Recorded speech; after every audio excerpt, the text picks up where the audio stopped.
संविधान उत्सवाच्या कार्यक्रमाच्या अनुषंगानं उपस्थित आदरणीय न्यायमूर्ती खोब्रागडे सर, सन्माननीय सौ खोब्रागडे मॅडम, आमचे सन्माननीय मार्गदर्शक आदरणीय इजेड सर, सन्माननीय खोब्रागडे मॅडम, उपस्थित सर्वांच्या वतीनं खरं तर मी आज इथं मंचकावर उपस्थित आहे, कारण माझ्याहीपेक्षा खूप चांगलं काम करणारी मंडळी इथं माझ्यासमोर आहे. त्यातल्या काही लोकांना मी व्यक्तिशः ओळखतो. त्यांच्यासोबत काम करत असताना मला जाणवलं की आणखीन आपल्याला चांगलं काम करावं लागेल. आता सरांनी जे प्रास्ताविकामध्ये सांगितलं की आपण संविधानवादी असणं, संविधानाचा अंगीकार करणं, अनुकरण करणं, संविधानाचं जतन करणं, या सर्व जबाबदारीनं आपण सर्वांनी पुढे चालत राहणं हे आपलं आद्य कर्तव्य आहे. हे आपलं आद्य कर्तव्य का आहे? कारण ज्या अंधारातून आपण आलेलो आहोत त्या अंधारामध्ये 2500 वर्षानंतर असा एक सूर्य तळपला की ते पहिलं सूर्यकिरण आमच्यापर्यंत पोहोचलं होतं. आता तो सूर्यप्रकाश जो आम्हाला मिळाला, तो सूर्यप्रकाश अगोदर आधी आम्हाला समजून घ्यावा लागेल. त्या सूर्यप्रकाशाचं नाव आहे डॉक्टर भीमराव आंबेडकर. आणि जोपर्यंत मला बाबासाहेब समजणार नाहीत तोपर्यंत त्यांची संविधानाची संरचना समजणार नाही, संविधानाचं स्पिरिट समजणार नाही, संविधानामधून त्यांनी दाखवलेला मार्ग मला समजणार नाही. आणि जोपर्यंत तो मार्ग समजणार नाही त्या मार्गावरती मी कसं चालावं हे मला समजणार नाही. म्हणून आधी मला बाबासाहेब समजून घ्यावे लागतात. आज या प्रसंगी खरं तर सरी कौतुकाची थाप आहे. पुन्हा काम करण्यासाठीची उर्मी आणि ऊर्जा आपण आम्हाला दिलेली आहे. मी बाबासाहेबांकडं जेव्हा पाहतो तेव्हा मला असं जाणवतं की काय मी त्यांच्याकडनं घेतलं पाहिजे, कशासाठी घेतलं पाहिजे.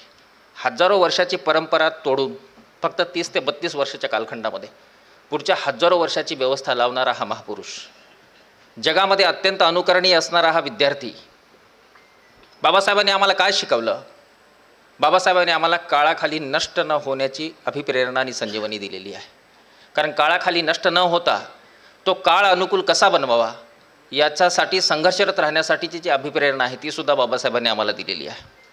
आता बाबासाहेबांचा अभ्यास करण्याची पद्धती असेल, बाबासाहेबांचं हे सगळं असेल, कशासाठी होतं?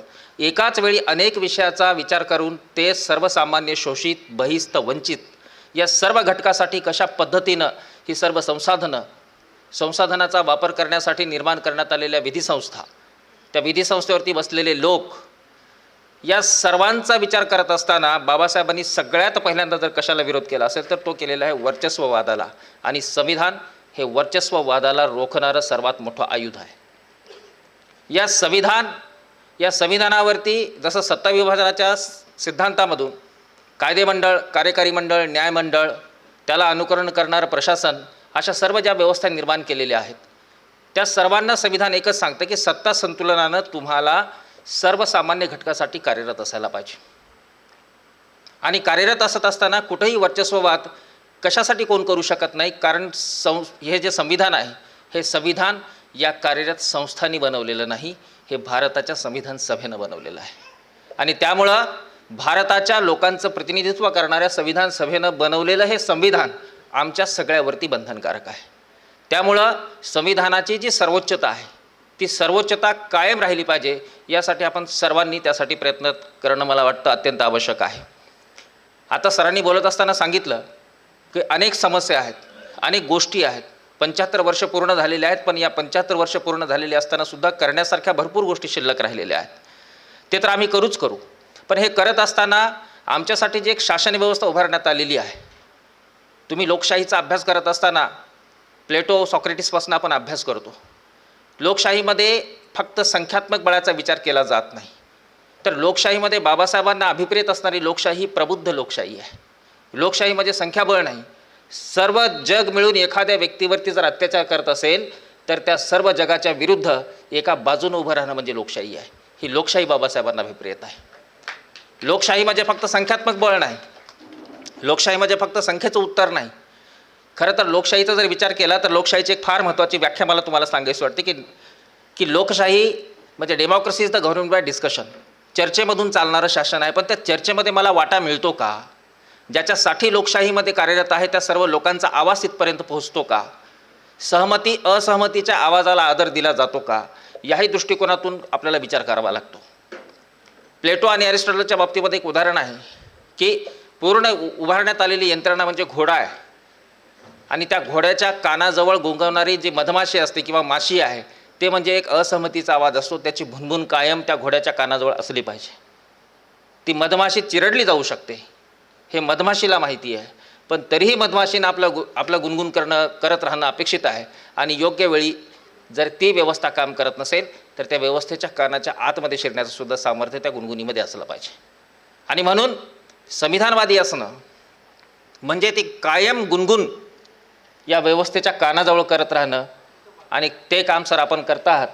तो आवाज आम्ही मोठा करण्याचा प्रयत्न करतो आहे, आम्ही सगळे समाजामध्ये जाण्याचा प्रयत्न करतो आहे. खरं तर बाबासाहेबांचा जो जीवनध्यास आहे तो संविधानामधून प्रतीत होतो. शोषित वंचित बहिस्थ घटकांना एकत्रित करून त्यांचं संरक्षण करणं, त्यांच्यासाठी अनुकूल व्यवस्था निर्माण करणं, हा जो काही ध्यास या देशामध्ये आहे याचं मूळ कारण आहे सामाजिक स्तरीकरण. कारण इथं जी काही कप्पेबंद व्यवस्था निर्माण करण्यात आलेली होती ते कप्पे बदलत राहतात, माणसं तीच असतात. कदाचित कप्पे कालखंडामध्ये कायदेशीर चौकटी निर्माण केल्या म्हणून ते कप्पे बदलले गेले, पण दुसरे कप्पे तयार होत आहेत. तर असे दुसरेही कप्पे तयार नाही झाले पाहिजे, स्तरीकरण नाही झालं पाहिजे. भारतीय राज्यघटनेचं कलम 14 सांगतं कायद्यासमोर सर्व समान, सर्वांसाठी समान कायदा. याचं आश्वस्त करणारी एकमेव जर दस्तावेज कुठला असेल तर संविधान आहे. म्हणजे या देशातला कायदा सर्वांना समान पद्धतीनं लागू करणं, लागू होणं, तो लागू होण्यासाठी आपण सर्वांनी झटणं आणि कायद्यासमोर सगळेच समान आहेत याचा आग्रह धरणं, हे सुद्धा संविधानामधून मिळालेली आम्हाला अभिप्रेरणा आहे. आणि प्रशासन असेल, शासन असेल, कुठलीही यंत्रणा असेल, त्या सर्वांचं आद्य कर्तव्य आहे की ही जी काही घटनात्मक मूलभूत तत्त्वं आहेत त्या मूलभूत तत्त्वाचं आपण संरक्षण करणं अपेक्षित आहे. सर, काम करत असताना भरपूर गोष्टी जाणवतात. सरांनी आता खरंच अत्यंत चपकल सांगितलेलं आहे. माझ्या काही सन्मित्र, माझ्या कुटुंबातले सदस्य यांचा इथं निश्चितपणे सन्मान होईलच होईल.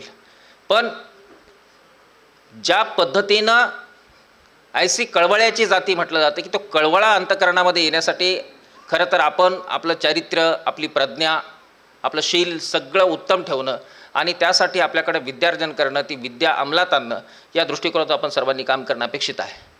संविधानवादी असणं म्हणजे कुठला तरी एक वाद आहे, कुठलं तरी एक विशिष्ट तत्त्वज्ञान आहे, हे असं काही नाही. कारण जगामध्ये आज आपण पाहतो आहोत की कुठल्या तरी एखाद्या वादाला पकडून आजही आपण आज युद्धजन्य परिस्थिती पाहतो आहोत. आजही जगामधल्या 7 कोटी लोकांना देश नाही आहे, निर्वासितच आयुष्य ते लोक जगतात. आजही आपण जगामध्ये वेगवेगळ्या भेदांची उदाहरणं आपण पाहतो. कधी रंगावरून भेद होतो, कधी वंशावरून भेद होतो, कधी भाषेवरून भेद होतो, कधी धर्मावरून भेद होतो. तर मला असं वाटतं की भेद मिटले पाहिजेत आणि भेद मिटण्यासाठी, भेद मिटवण्यासाठी, या जगातल्या सर्व संसाधनावरती सर्वांचा समान हक्क प्रस्थापित करण्यासाठी, जो मागे पडलेला आहे त्याला पुढे घेऊन येण्यासाठी आपण सर्वांनी समानतेनं लढलं पाहिजे, खांद्याला खांदा लावून लढलं पाहिजे. आपण एकमेकाच्या उणिवा, एकमेकाच्या जाणिवा या शेप करत राहिल्या पाहिजे, त्याला आकार देत राहिला पाहिजे. उणिवा सोडून जाणिवाकडे आपण निघालं पाहिजे. आपल्या चळवळीने, आपल्या विचारांनी प्रतिक्रियावादी न राहता प्रक्रियावादी असणं अपेक्षित आहे, प्रयोगवादी असणं अपेक्षित आहे. आज जो शोषित, जो वंचित, जो बहिस्त, तो माझा भाऊ आहे, माझी बहीण आहे. मी माणूस आहे, तो माणूस आहे. माणसानं माणसावरती माणसासारखं प्रेम करावं आणि कुठंतरी जात धर्म हा माझ्या जातीचा, तो माझ्या धर्माचा असं न म्हणता जो शोषित, जो वंचित, जो बहिस्त, त्यासाठी बाबासाहेबाचं तत्त्वज्ञान घेऊन निघावं.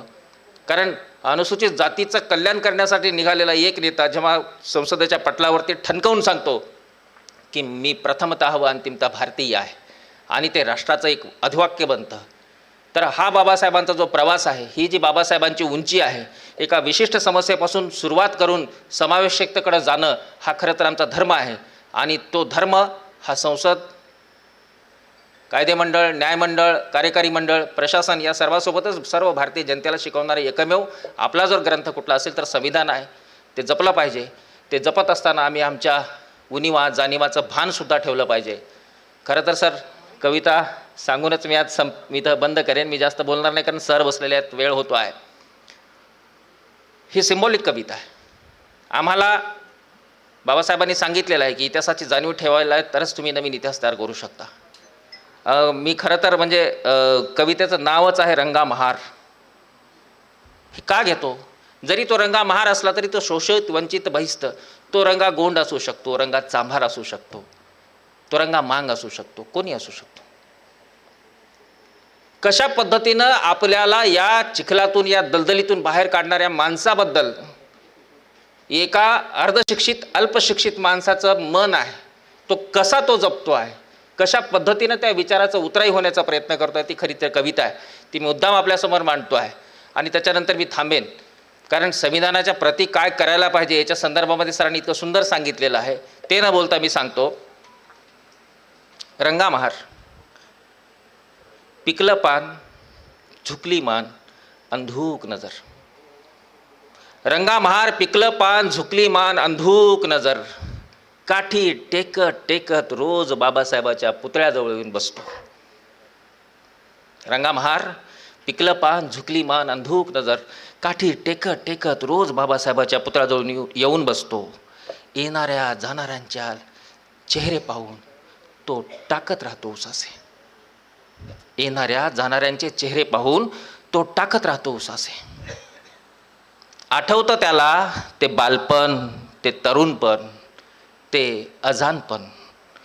आणि आठवतं त्याला त्याही लख, ती केलेली गावकी महारकी एस्करी,